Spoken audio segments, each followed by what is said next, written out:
On a tous besoin d'entendre sa voix, n'est-ce pas? Moi, j'ai besoin. Et aujourd'hui encore, j'ai besoin. Demain, j'aurai besoin. On a tout le temps besoin de cette parole qui, au fait, est une nourriture spirituelle pour nous.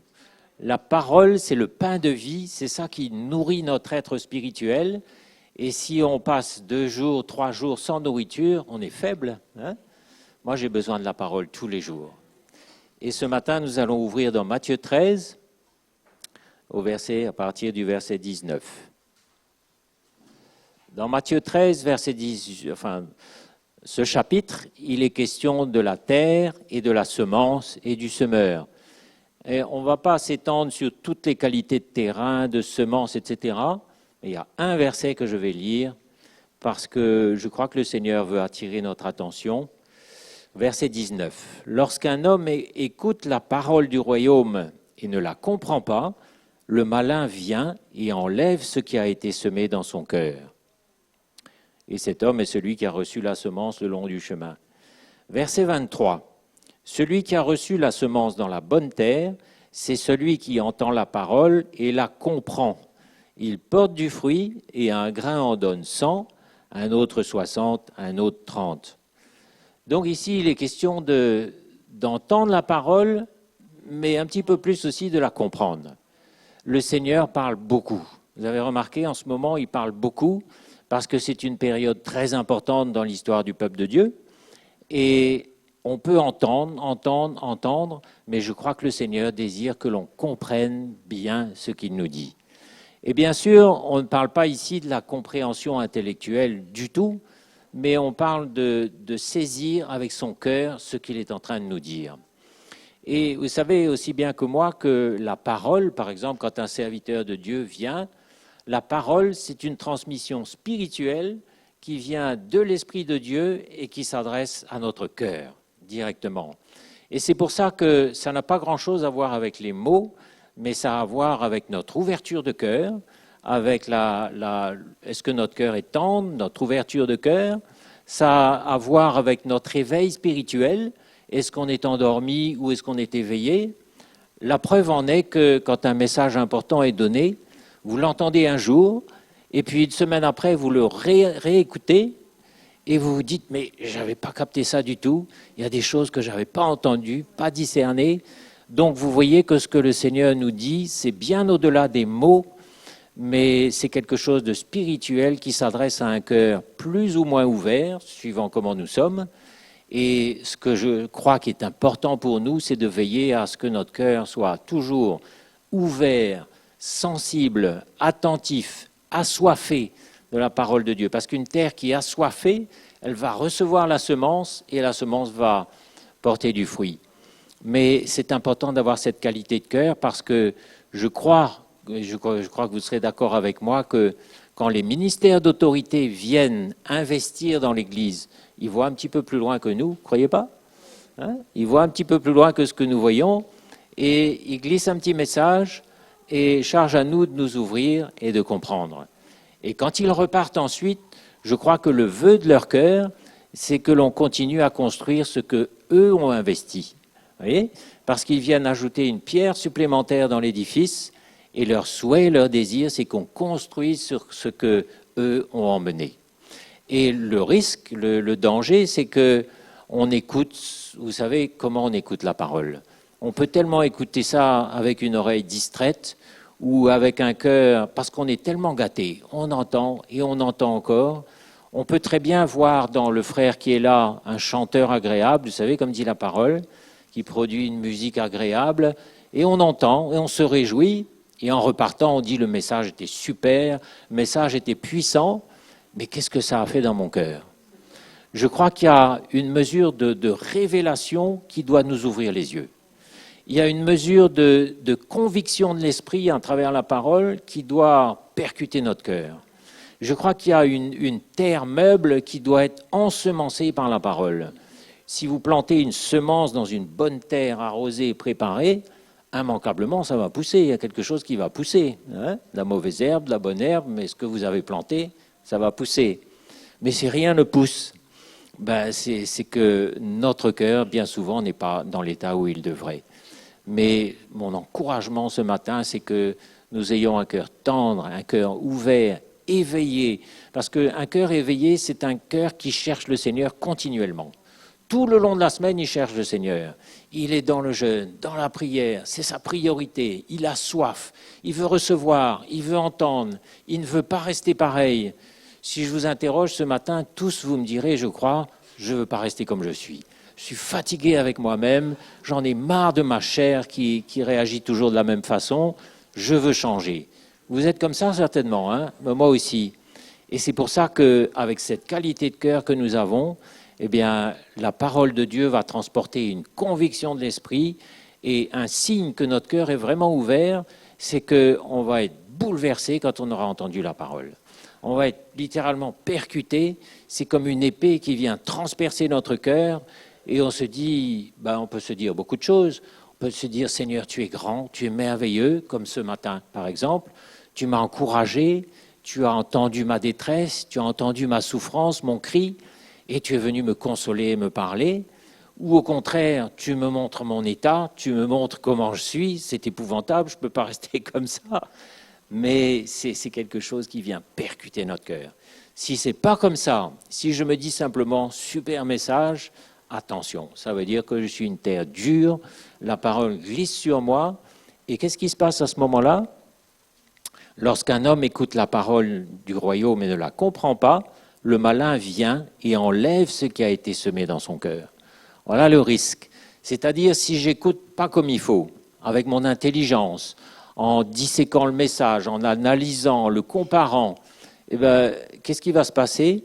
Ma chair va rester vivante, elle ne sera pas traitée, mon esprit sera en sommeil et je vais rétrograder, ou au pire, au mieux, disons, je vais rester pareil, et la parole de Dieu ne produira pas son effet. Nous sommes destinés à progresser, à être changés. S'il n'y a pas continuellement ce progrès, ce changement, ce travail, on va stagner, et quand on stagne, on est en danger parce qu'on est près de rétrograder. Vous voyez? Et là, le malin vient et il vous dit, tu as déjà entendu ça? Oui, ça c'est pour un tel, ça c'est pour mon mari, ça c'est pour ma femme, j'espère qu'elle va entendre, j'espère qu'il va ouvrir son cœur, ses oreilles, j'espère qu'elle va se repentir. Ou alors, j'ai déjà entendu, je connais, ah oui, c'est super, ah oui, c'est vrai, mais ça reste là, ça reste une analyse, ça reste quelque chose de mort, mais la parole doit venir percuter notre cœur. Sinon, le malin va venir. Vous savez, il est malin, c'est pour ça qu'on l'appelle comme ça, et il va nous susurrer toute espèce de mensonges qui vont nous faire rétrograder. C'est pour ça qu'il faut faire attention quand on entend la parole. Et la parole doit emmener donc une conviction de l'esprit, et il faut aller plus loin. La conviction de l'esprit va m'emmener à me repentir devant le Seigneur, à briser mon cœur, à me dire « Seigneur, pardonne-moi ». Moi, je crois qu'un chrétien vivant doit tout le temps être en train de se briser, de se repentir et de répandre son cœur devant le Seigneur. Moi, tout au long de la semaine, je peux vous dire, je dis « Seigneur, pardonne-moi d'être comme ça, pardonne-moi mes réactions ». Je ne peux plus supporter d'être comme ça. Fais un miracle, change-moi, interviens, lave-moi, purifie-moi. Je ne veux pas rester comme ça. J'aime pas mes réactions, j'aime pas ma chair, j'aime pas ce que je suis. Je suis encore loin de te ressembler. Et si tu reviens cet après-midi, malheur à moi. Enfin, je suis sauvé, je suis aimé, mais j'aimerais pas. Vraiment, j'aimerais mieux pas. Mais j'aimerais mieux que le travail continue et que je sois une terre meuble, une terre ouverte, et non pas un cœur dur. Regardez quand Jésus, vous connaissez tous évidemment cet épisode où il a chassé tous les vendeurs du temple, mais juste après il a dit aux pharisiens, les pharisiens c'était le peuple de Dieu, c'était les prêtres, les sacrificateurs, ils auraient dû être les premiers à comprendre ce que Jésus voulait faire et dire. Et il leur a dit une petite phrase toute spirituelle, détruisez ce temple, détruisez ce temple, et en 3 jours je le rebâtirai. Ils n'ont strictement rien compris. Il leur a dit, mais ce temple, on a mis 46 ans à le construire, et en 3 jours, tu vas le reconstruire. Mais il y avait un langage spirituel qui ne pouvait être reçu et compris que par un être spirituel, humble, avec un cœur ouvert, prêt à recevoir. Mais si on a un cœur dur, si on est un pharisien, et vous savez, ne dites pas, oui, mais ça c'est les pharisiens, qui sait s'il n'y a pas un pharisien en moi aujourd'hui, hein, avec un cœur bien dur, bien jugeant, et de dire, ce que tu dis là, mais c'est impossible, c'est absolument impossible. Mais c'est là qu'il faut que le Seigneur ouvre nos yeux, fasse un miracle qui m'aide à voir un petit peu plus loin. Et là, on va saisir, ah d'accord, je n'avais pas vu ça comme ça, je n'avais pas compris ça comme ça. Moi, je crois que le Seigneur est capable d'ouvrir notre intelligence, d'ouvrir notre esprit à l'intelligence de sa parole. Et vous allez voir quelques exemples qu'on va regarder. On va regarder dans un passage que j'aime beaucoup dans le livre des Actes, chapitre 16, au verset 13. Et là, il est question d'une marchande de pourpre qui s'appelait Lydie. Et comme par hasard, l'apôtre Paul l'avait rencontrée. Acte 16, verset 13. Le jour du sabbat, comme par hasard, nous nous rendîmes, il se passait beaucoup de choses le jour du sabbat, dans la parole. Nous nous rendîmes hors de la porte vers une rivière où nous pensions que se trouvait un lieu de prière. C'est l'Esprit de Dieu qui les a conduits là, manifestement. Nous nous assîmes et nous parlâmes aux femmes qui étaient réunies. L'une d'elles, nommée Lydie, marchande de pourpre, de la ville de Thyatire, était une femme craignant Dieu et elle écoutait. Le Seigneur lui ouvrit le cœur pour qu'elle soit attentive à ce que Paul disait. Ah, moi j'aime ce passage-là. Vous voyez, voilà quelqu'un qui aimait le Seigneur. Elle était là où ça se passait, avec des sœurs qui priaient, là dans la nature, au bord du ruisseau. Et le Seigneur a vu leur cœur, il a vu le cœur de Lydie, et il a fait un miracle, il lui a ouvert le cœur pour qu'elle saisisse ce que Paul allait dire. Parce que Paul allait transmettre quelque chose de spirituel, et il fallait un cœur ouvert spirituellement pour saisir ce qu'il allait dire. Mes frères et sœurs, prions que le Seigneur fasse ce miracle d'ouvrir notre cœur à l'intelligence de ce qu'il dit. Qu'il dispose notre cœur quand le frère Peter vient, quand le frère Marc ou Roland vient, ou le frère Mickey, pour qu'on saisisse parce qu'il a quelque chose à transmettre et on ne peut pas juste dire « super message ». Mais il faut que la parole fasse son œuvre et qu'elle nous emmène un petit peu plus loin. Et là, Lydie, je suis sûr qu'elle a saisi quelque chose ce jour-là. Le Seigneur avait fait un miracle, elle a compris ce qui se passait, ce que Paul allait dire, et on voit qu'il y a eu une suite d'ailleurs, c'est qu'un petit peu plus tard, Paul a été battu, mis en prison, libéré, et il retrouve Lydie, il va habiter chez elle. Donc il y a une relation qui commence. Vous savez, quand vous ouvrez votre cœur, il y a plein de choses qui se passent, plein. Il y a un partage, il y a le cœur qui s'ouvre, il y a une lumière qui vient, vous saisissez mieux. Et là où vous saisissez, le Seigneur fait son travail, il peut faire son travail parce que votre cœur est ouvert et il vous libère. Il vous emmène de progrès en progrès et il vous libère. Et votre fardeau devient léger et vous pouvez servir dans l'Église, servir le Seigneur dans des œuvres préparées d'avance. C'est vivant, c'est aisé, c'est porté. Alors que quand votre cœur est fermé et que vous ne saisissez pas, vous allez vous enfoncer dans une lourdeur, dans une fatigue, dans une routine, dans quelque chose de décevant. Et le but du malin dans tout ça, c'est de vous détacher du corps de Christ, fatigué, épuisé. Et là, il a gagné. Hein ? Et il y a bien d'autres exemples comme celui-là. En passant, le Seigneur lui ouvrit le cœur pour qu'elle soit attentive. Lorsqu'elle eut été baptisée avec sa famille, elle nous fit cette demande, « Si vous me jugez fidèle au Seigneur, entrez dans ma maison et demeurez-y. » Et elle nous pressa par ses instances. Donc vous voyez, ça c'est un cœur qui était décidé, qui était déterminé et qui était prêt à ouvrir sa maison, qui était prêt à ouvrir son cœur. Et quand vous ouvrez votre cœur au Seigneur, qu'est-ce qu'il fait ? Il entre, il soupe avec vous et vous avec lui. Hein ? Si vous avez un cœur ouvert, le serviteur de Dieu viendra peut-être chez vous. Le Seigneur, en tout cas, viendra chez vous. Il y restera, il y fera sa demeure, il vous instruira, il vous emmènera plus loin de progrès en progrès. C'est excitant comme vie. Hein ? Quand on sent que le Seigneur brise des liens, quand il sent qu'il intervient, qu'il nous guérit, qu'il fait un miracle, qu'il nous libère de quelque chose qui nous tenait captifs depuis 20 ans, 30 ans, 40 ans. Vous savez, il y a des choses qui durent dans notre vie. Et un jour, pourquoi c'est ce jour-là ? Il y a des malades dans la parole qui étaient malades depuis 30 ans ou 40 ans, et instantanément le Seigneur les a guéris.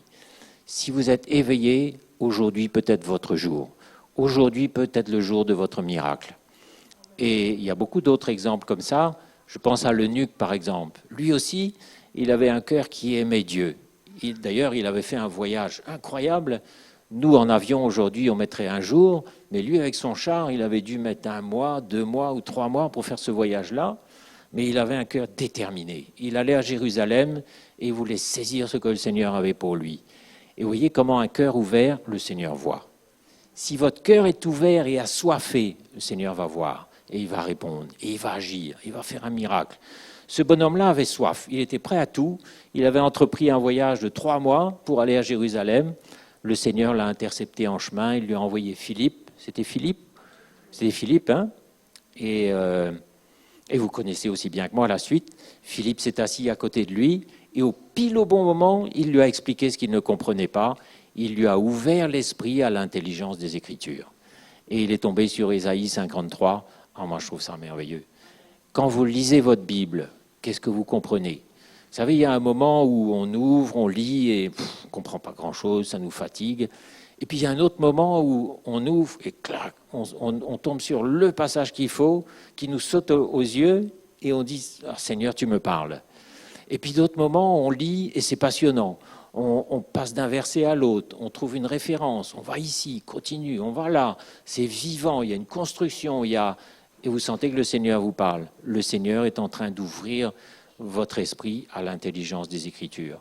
Moi, je crois qu'il y a une prière, il y a un désir, il y a un cri qui doit nous venir. Seigneur, ouvre mes yeux pour voir, ouvre mes oreilles pour entendre comme il faut, et là, tu pourras m'emmener beaucoup plus loin. Hein? Il y a beaucoup d'exemples comme ça dans la parole. Je crois que j'en ai un autre encore. Ça, c'est Lydie. Ouais, Paul et Timothée, cette fois-là, vous allez voir dans 2 Timothée 2, verset 7. Qu'est-ce que Paul disait à son disciple, le jeune Timothée? 2 Timothée 2, verset 7. Paul dit à son disciple, « Comprends ce que je dis ». Vous voyez, quand même, Timothée, ce n'était pas quelqu'un d'inintelligent. Il lui dit, « Comprends ce que je te dis, car le Seigneur te donnera de l'intelligence en toutes choses. » Le Seigneur te donnera.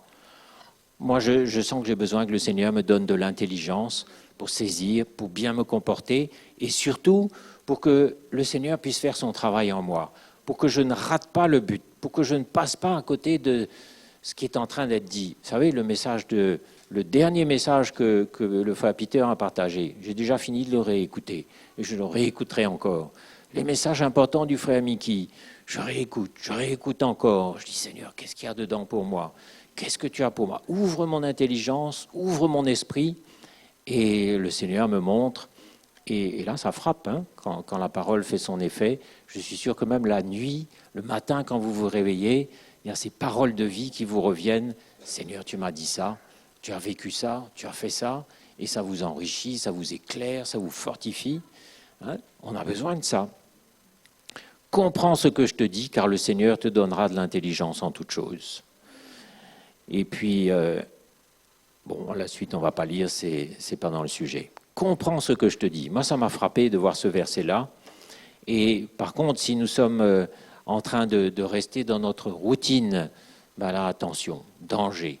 Hein, parce qu'on va s'endormir, et c'est la pire des choses, la routine, cet esprit où on s'endort, où on devient comme un enfant gâté, qui reçoit, et à la fin, on finirait par devenir exigeant, ingrat, par critiquer, qui sait où on pourrait arriver. Mais soyons une terre meuble qui reçoit ce que le Seigneur a pour lui. D'accord? Luc 24, encore un petit exemple. Luc 24, verset 45. Alors là, c'est un moment où Jésus est ressuscité et il entre auprès des disciples. Et vous savez que les disciples du vivant de Jésus ne comprenaient pas grand-chose. Et si on avait été à leur place, on n'aurait rien compris non plus, hein, parce que l'Esprit de Dieu n'était pas encore en eux. Mais là, le Seigneur fait un miracle et il leur dit au verset 45, « Alors il leur ouvrit l'esprit afin qu'ils comprennent les Écritures. » Vous savez, si vous êtes là ce matin et que vous saisissez ce que les frères partagent, c'est par suite d'un miracle. C'est parce que le Seigneur a fait un miracle en vous. Il a mis son esprit en vous. Mais allez faire écouter ce message à quelqu'un du dehors, qui n'a pas l'esprit en lui. Il ne va strictement rien comprendre, mais rien. Donc, n'allez pas non plus leur expliquer, ils ne peuvent pas comprendre. Il faut se mettre à leur portée et leur donner la petite phrase de l'esprit qui va faire bouger un petit peu leur cœur. Mais n'oubliez pas que si vous saisissez, c'est parce que l'Esprit de Dieu est là en vous. Et quand l'Esprit de Dieu est là en nous, qu'est-ce qu'on fait? On dit super, merci Seigneur.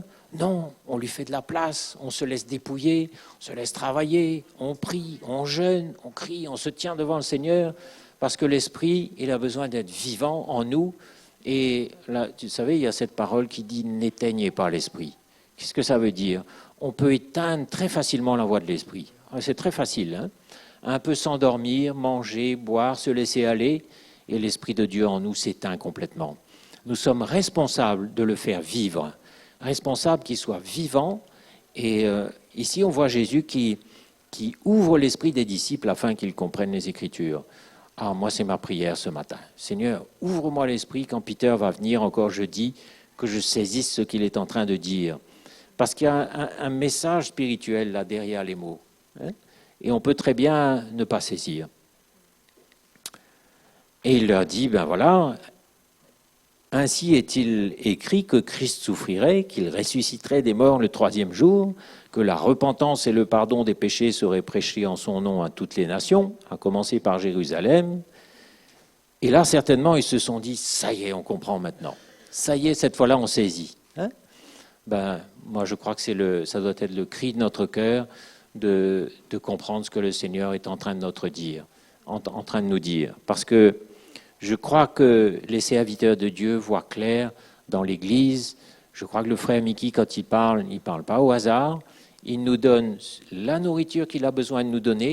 Il ne va pas nous donner... Vous savez, Jésus lui-même disait, il y a beaucoup de choses que je dois vous dire, mais je ne peux pas vous les dire maintenant parce que le temps n'est pas venu.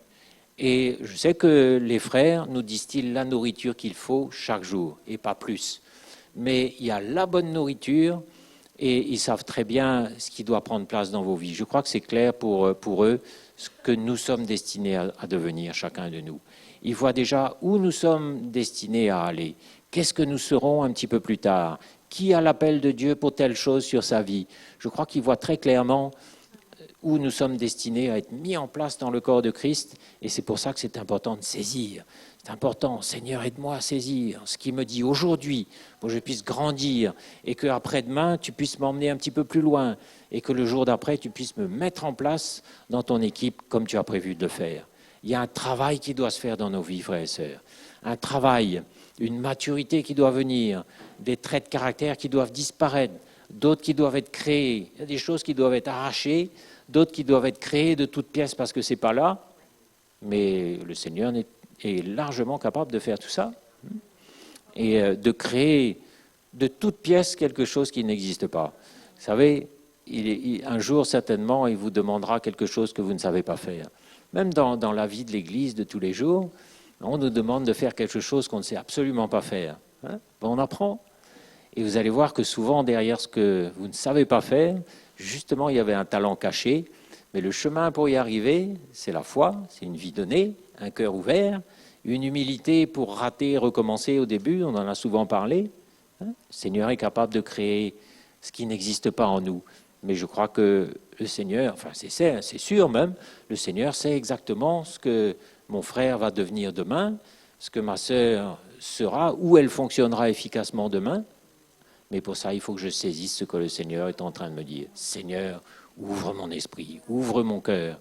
Ma crainte, c'est de passer à côté, d'entendre sans entendre, de ne pas saisir ce qui est en train d'être dit. Mais je crois que le Seigneur va nous aider. Hein, et il va vous aider aussi parce que vous avez soif, vous aimez le Seigneur. Et quand un cœur a soif, comme le nuque, comme Lydie, le Seigneur voit. Mais s'il n'y a pas cette soif-là, c'est pas que le Seigneur ne va rien voir, il va tout voir au contraire. Mais qu'est-ce qu'il va faire dans un cœur qui n'a pas soif? Il ne va rien faire du tout. Et tous les exemples qu'on voit dans l'Ancien Testament, là, de femmes et d'hommes chez qui Dieu est intervenu puissamment, c'était des gens qui avaient soif. Il y avait beaucoup de veuves en Israël à l'époque d'Élie et d'Élisée. Et c'est seulement vers la veuve de Sarepta que Dieu a envoyé son serviteur. Ah, les phrases comme ça doit nous interpeller un peu. Hein, il y a beaucoup de chrétiens dans le monde chrétien, mais chez qui le Seigneur fait des miracles. Je parle de miracles pour changer leur cœur, en premier lieu, et puis éventuellement aussi pour les guérir et les délivrer. Chez qui le Seigneur va faire des miracles aujourd'hui, au milieu de nous, là, hein, chez celui qui a un cœur assoiffé, qui crie. Et vous savez, moi je peux vous dire, quand on crie vraiment, on est sincère, le Seigneur répond tout de suite. Hein? Et je crois que l'emphase là, que le Seigneur veut mettre ce matin, c'est comprenez ce que je suis en train de faire, comprenez ce que je vous dis, comprenez, ouvrez votre cœur. Parce qu'il y a un travail, vous savez, le Seigneur agit vite en ce moment. Il construit vite, il agit vite, et en même temps, d'une certaine manière, il prend son temps, mais il y a des choses qui auraient pris une vie autrefois. Aujourd'hui, le Seigneur travaille parce que son retour est proche. Et il a un programme pour nous, comme avant un examen. Et il ne faudrait pas qu'on passe à côté. Hein? Mais si vous avez un cœur assoiffé, rassurez-vous, le Seigneur va venir et il va faire des grandes choses. Comme pour la veuve de Sarepta, comme tous ces exemples-là qui étaient des gens sincères. Et peu importe votre degré de maturité, parce que parmi tous ces gens-là, il y avait des gens qui faisaient de leur mieux avec la révélation qu'ils avaient, pas plus. Hein? Donc, si je fais de mon mieux avec la révélation que j'ai aujourd'hui, pour le Seigneur, c'est bon. Je n'ai pas besoin d'être là si je suis là, mais si je suis ici avec mon cœur bien ouvert, le Seigneur va agir. Et il va faire des choses nouvelles. Moi, je veux des choses nouvelles dans ma vie. J'ai pas envie, je veux plus des choses du passé, ni de la routine. J'ai pas envie de continuer à faire des allers-retours en Normandie dans la routine, mais je veux être sûr que le Seigneur est en train de construire, d'agir, de faire des choses nouvelles, même si c'est pas flagrant, éblouissant, mais qu'il y a bien une construction, qu'il y a bien un progrès, que je suis toujours dans son plan. Ça, je veux me rassurer. Hein? Et vous aussi, je suis sûr. D'accord ? Bon, donc ça, c'était Jésus donc, qui ouvre l'esprit des disciples juste après sa résurrection. Gloire à Dieu, il nous a ouvert l'esprit à nous aussi, mais il faut qu'il continue tous les jours. Et maintenant, on va aller voir un petit exemple dans...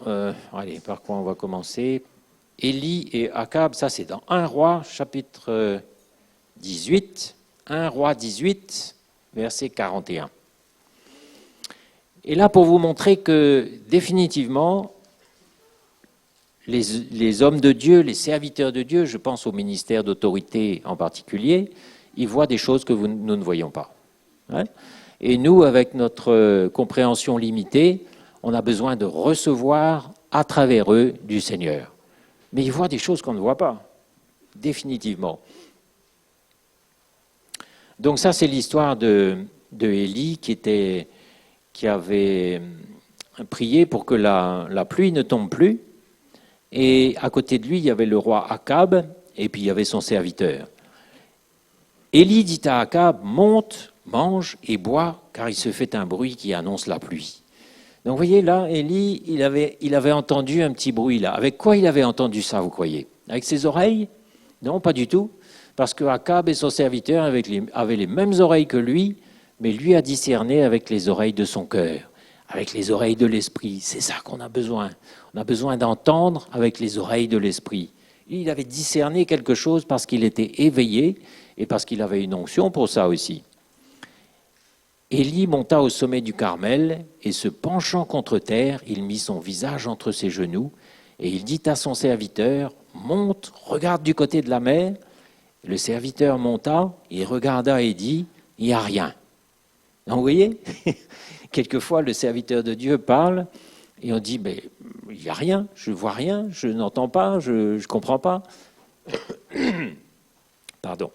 Le serviteur monta, regarda et dit, il n'y a rien. Élie dit 7 fois, retourne. Et certainement pour son serviteur, il devait se dire, mais il me fatigue, quoi, il ne comprend rien. Et j'y vais parce qu'il me dit 7 fois de suite, retournez, regardez, ne rien voir. Et attention qu'on soit comme ça aussi. Mais il faut qu'on ait confiance que le serviteur de Dieu qui nous parle, il voit un petit peu plus loin et s'il a discerné quelque chose, c'est qu'il y a réellement quelque chose pour nous. Et peut-être qu'on a besoin de s'humilier, peut-être qu'on a besoin de mettre notre foi en action, peut-être qu'on a besoin de prier, jeûner. Mais quand le Seigneur parle à travers son serviteur, il y a certainement quelque chose pour nous. Et il faut reconnaître humblement que nous sommes limités.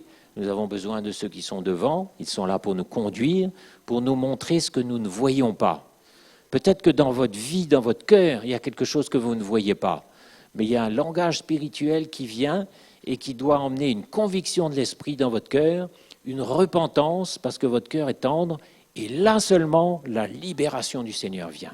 La révélation vient, la liberté vient. Et là, vous pouvez dire, j'avais seulement entendu parler, je n'avais pas vu. Mais là, maintenant, je suis convaincu, je me suis repenti.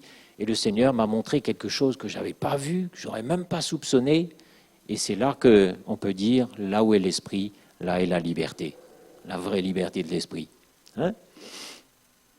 Donc le serviteur, lui, il voit rien. Et certainement, il doit se dire, je suis fatigué.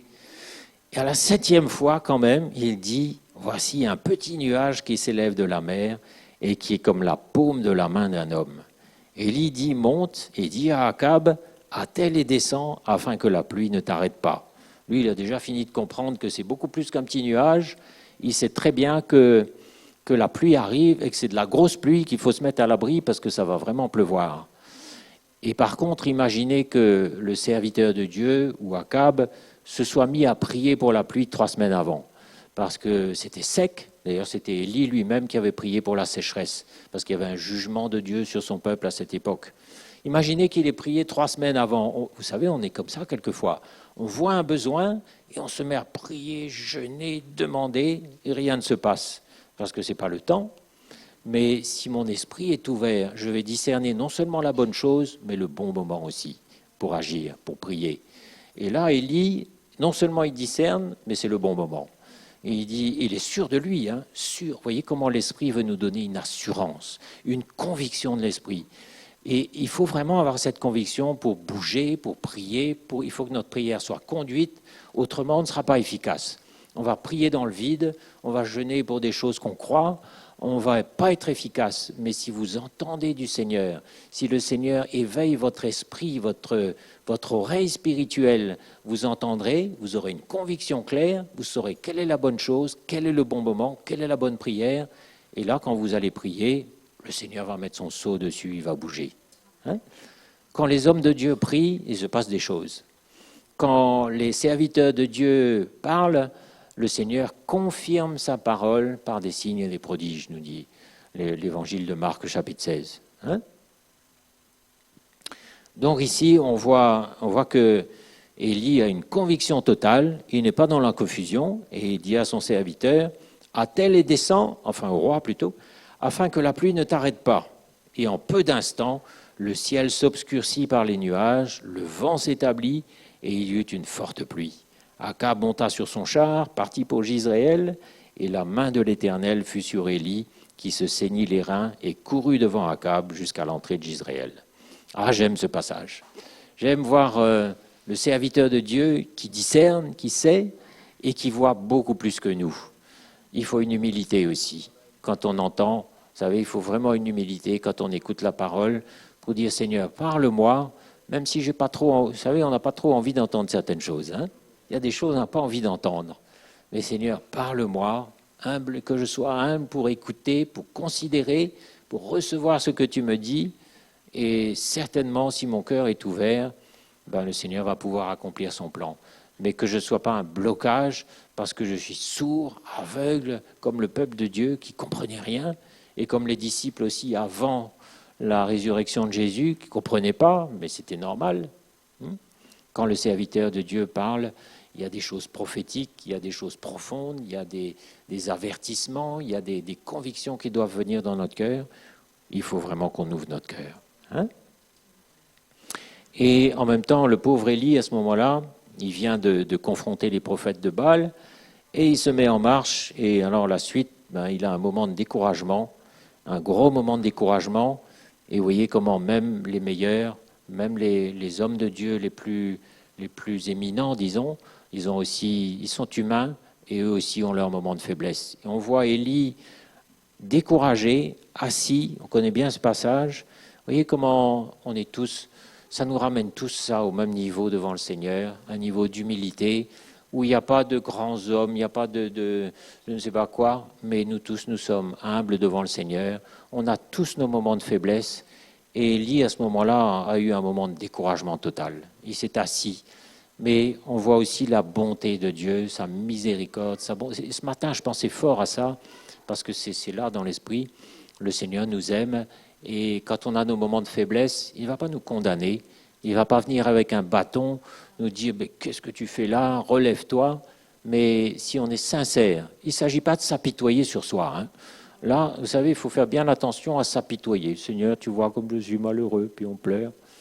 Non, il s'agit d'être sincère. Il y a des moments vraiment où on n'en peut plus. On n'en peut plus parce que c'est trop. C'est pas trop, mais on est accablé. Et Élie a connu ce moment-là. Et je crois que ce matin, le Seigneur vous voit. Si vous avez des moments durs, si vous souffrez, si vous n'en pouvez plus de souffrir, le Seigneur compatit. Il est là. Et il est capable, il sait comment vous relever aussi. Il sait comment vous équiper pour continuer la route jusqu'au bout, parce qu'il sait de quelle fibre vous êtes fait. Hein? Donc, je crois qu'il faut avoir foi dans l'amour de notre Dieu ce matin. Pas le voir comme quelqu'un de sévère qui va nous corriger parce qu'on est dans un moment de faiblesse, mais au contraire se confier en lui. Dire Seigneur, aide-moi, je suis faible, je suis tombé, j'en ai assez de souffrir, j'en peux plus, aide-moi. Et d'une manière ou d'une autre, il va toujours faire quelque chose pour vous relever. Et aucun d'entre nous ici n'est capable de terminer la course avec ses propres forces. Aucun, absolument aucun. Et faites attention parce que si vous marchez encore dans vos propres forces, peut-être le Seigneur va permettre quelque temps encore jusqu'à ce que vous tombiez. Et quand on tombe, on se relève, hein, on s'humilie, mais n'essayez pas par vos propres forces. Vous n'y arriverez pas, vous allez vous épuiser, vous allez tomber, mais confiez-vous tout de suite dans le Seigneur. Seigneur, je suis faible, aide-moi. Et Élie a fait ça. Enfin, Élie s'est assis. Il n'a même pas imploré l'Éternel, tellement il était fini, mais il s'est assis. Et le Seigneur a envoyé un ange qui lui a fait un petit gâteau, qui lui a apporté, je ne sais plus quoi, un cruche d'eau, je crois. Hein? Et Élie a pu se remettre en marche, et il a marché pendant 40 jours. Si le Seigneur vous visite ce matin, qu'il vous donne sa force à lui, vous pourrez marcher 40 jours, vous aussi. Hein? Mais on a besoin d'aller puiser cette force chez lui. Voilà, et puis un dernier exemple, c'est Élisée et Géasi dans 2 Rois, chapitre 6, verset 15.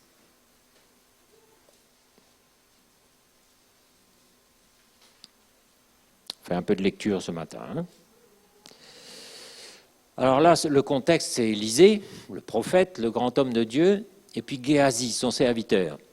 Et le contexte, c'est que Samarie est la capitale du royaume d'Israël, est environnée par les Syriens. Les Syriens ont encerclé la ville de Samarie, ils s'apprêtent à attaquer, et évidemment, ils sont beaucoup plus forts que les Israélites. Et vous allez voir comment le regard de l'homme de Dieu n'est pas le même du tout que celui du serviteur. Moi, ça me donne une leçon d'humilité. Hein, ce que les frères voient, moi, je ne vois pas encore. Et j'ai besoin d'humilité pour saisir ce qu'ils ont à me montrer. Ils ont des choses à me montrer. Si mon cœur est ouvert, je verrai. Hein?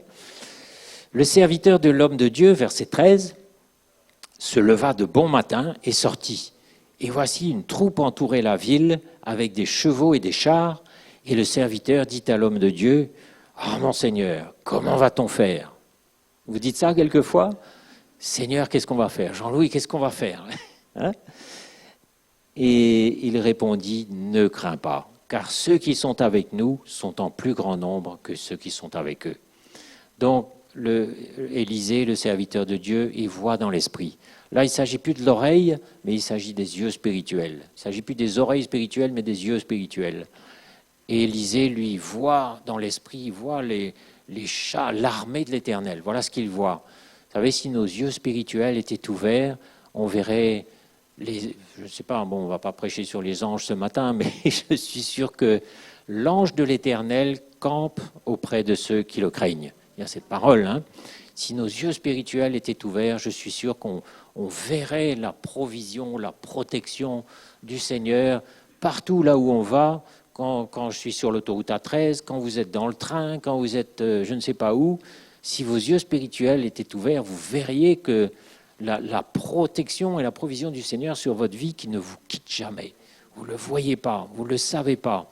Et quand vous n'avez plus de solution, ouvrez vos yeux spirituels, vous demandez au Seigneur, ouvre mes yeux et vous allez voir. La paix va venir. Vous allez voir dans l'esprit ce que le Seigneur a pour vous. Et le fruit, c'est un calme extraordinaire.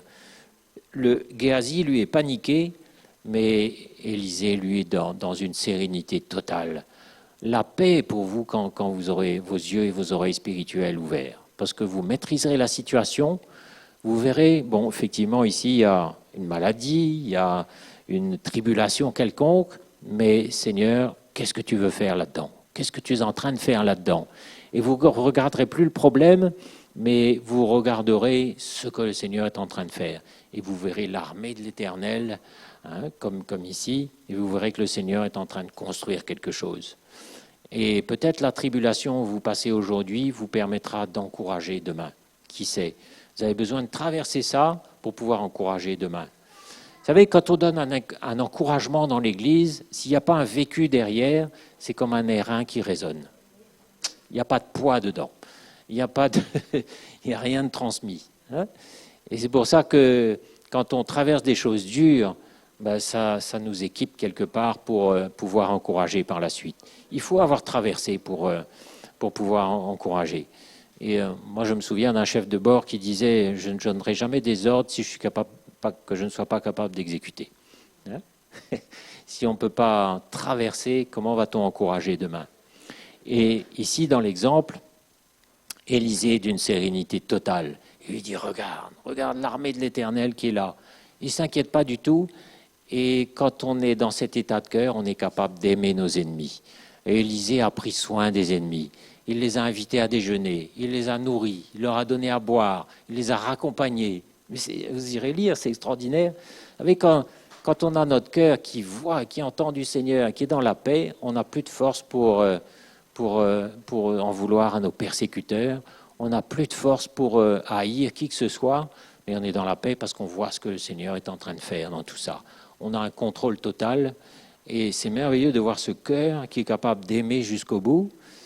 Verset 21, par exemple, le roi d'Israël, en voyant les Syriens, dit à Élisée, « Est-ce que je peux les frapper? Frapperai-je, mon père ?» Et Élisée lui dit, « Tu ne frapperas pas. Est-ce que tu frappes ceux que tu fais prisonniers avec ton épée et avec ton arc? Donne-leur du pain et de l'eau, afin qu'ils mangent et qu'ils boivent. » Il parle des ennemis, là, des Syriens, hein, et qu'ils s'en aillent envers leur maître. Le roi d'Israël, donc, il a obéi au prophète, heureusement, leur fit servir un grand repas, ils mangèrent, ils burent, il les renvoya, et les Syriens s'en allèrent vers leur maître. Et le résultat, les troupes des Syriens ne revinrent plus sur le territoire d'Israël. Voilà, terminé. Voilà la solution du Seigneur. Voilà ce qu'il fait quand on a un cœur sensible, ouvert, attentif. Mais qu'est-ce que Géasi aurait fait? Qu'est-ce que j'aurais fait, moi, dans la situation, hein?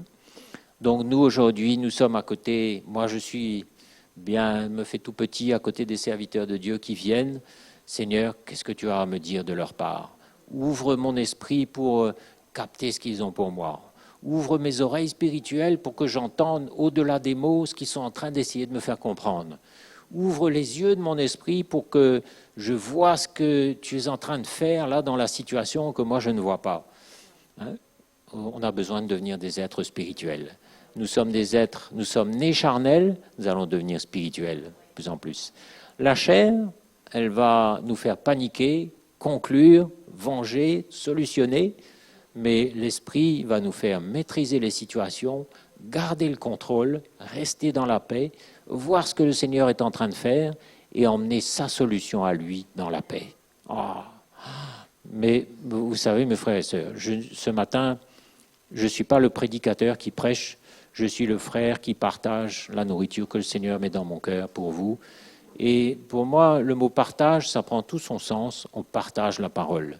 Je partage avec vous ce que le Seigneur a mis dans mon cœur ce matin, et je suis exactement comme vous, moi aussi j'ai besoin d'entendre, de voir, d'apprendre. Je suis sûr que les serviteurs et le Seigneur en premier lieu a des choses pour moi que je ne peux pas recevoir encore aujourd'hui. Je ne vois pas, je n'entends pas, il y a des choses qu'il ne peut pas me transmettre encore. Mais mon cri, c'est Seigneur, ouvre mon cœur, fais de moi une terre meuble, ouverte, afin que tu puisses me donner ce que tu as pour moi, parce qu'il y a des belles choses devant. Il y a beaucoup plus que l'épreuve d'aujourd'hui, il y a des belles choses, il y a une maturité. On ne demande pas la mort de nos ennemis, on ne demande pas la richesse, on ne demande pas la gloire, mais on demande un miracle pour que la grâce de Dieu nous ouvre les yeux et les oreilles ce matin. C'est bon? Ça vous va comme programme, comme prière? on va se lever et crier à Dieu ce matin qu'il ouvre nos yeux et nos oreilles pour que quand les ministères viendront, ils puissent investir dans une terre préparée.